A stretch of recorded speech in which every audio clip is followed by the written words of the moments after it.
Is it a problem, do you think, Paul, for guys who come out of the military to talk about their issues? Yeah, beyond doubt. And I utterly understand the way you are taught from a young soldier that this is the way, and man up and get on with it. And it's the military way.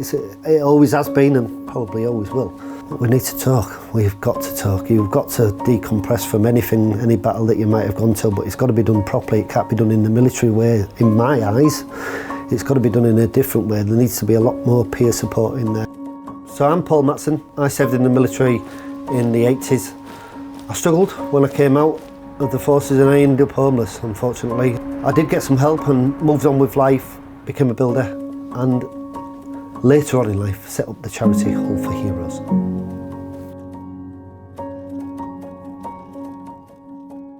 What was life like for you growing up? Not wonderful. I didn't have the best childhood. If I'm honest, I ran away from my childhood. I thought to myself, if I join the army, that'll take me away from Hull. And that's exactly what happened, basically. So it turned my life around. And how did you find that transition back into civilian life? Was it a struggle for you?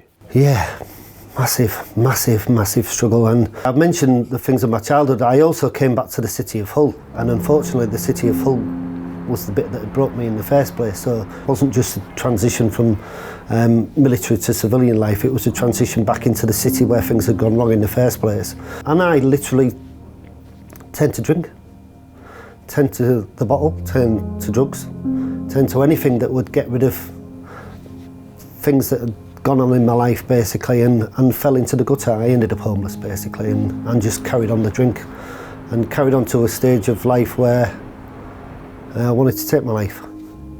It just so happened that somebody tapped me on the shoulder at the right time. Someone helped me, basically. Someone said, can I help you? And thankfully, for the first time, I said yes.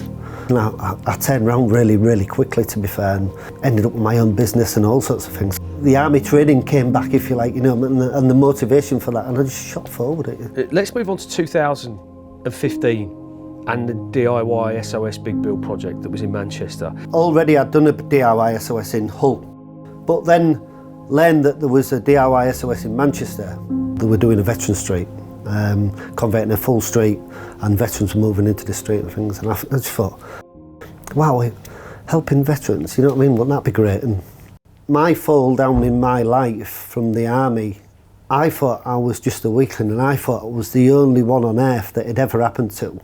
And doing this DIY SOS in Manchester and learning that other people struggled in a similar sort of way when they left the forces was madness. I thought, wow, I'm not on my own. Finished the DIY SOS, had a really good time, came back to Hull and just wrote on Facebook that wouldn't it be good if we in Hull, if we could do something similar that they've just done in Manchester. And I looked down on my phone and it was flashing like mad, and I thought, what's going on? People going, Paul, if anybody can, you can. We'll help you. All sorts of building companies jumping in. A few of us met and we found a veteran that was struggling and needed some renovations to this new house that they were getting and things, and we renovated this new house from top to bottom, and from there it blew up into Hull for Heroes that formed from that point. What's the mission of the charity, if you could sum it up? Our main aim is to try and help as many people as humanly possible who've come out the forces, along with their families as well, whatever the problem might be. Employment, debt problems, food crisis, whatever it is, we work on that with our support team. We also have our mental health and wellbeing, our wellbeing side, our drop-in centre, people come in every day, and it dispels that little bit of loneliness as well, brings a little bit of camaraderie. We have our Geo and Lisa programme as well, which is the peer support groups. And they're probably one of the best things we've ever done as well. And the Veterans Foundation has provided Hull for Heroes with 100 grand, I think, in grants, Paul. Now, how important has that money been to you? We never received a grant of any description until the Veterans Foundation gave us a grant, and that first one was during COVID. And we decided to remain open in COVID, and all the charities are closing the doors. All these people are going to struggle. What should we do?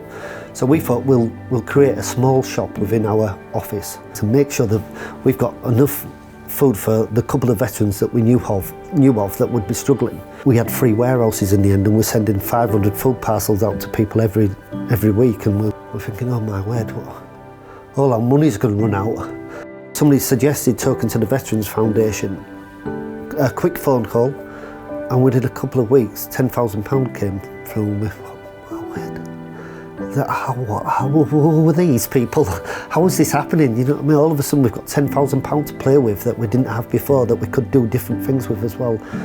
And it sort of went on from there, and COVID finished, and we'd done what we'd done in COVID, and then we knew we wanted to do different things with Hope for Heroes, and then all of a sudden we applied for quite a larger grant to look after people in a different way as well, and the Veterans Foundation again came up trumps. I utterly believe we wouldn't have survived without the Veterans Foundation's help. I think we would have collapsed after COVID. We were on our knees and the Veterans Foundation stepped in and helped us out and pushed us forward. So the players of the Veterans Lottery are the people who keep charities like us going, full stop. If they never played the lottery, we probably wouldn't be here today. How many different charities they help, it's amazing.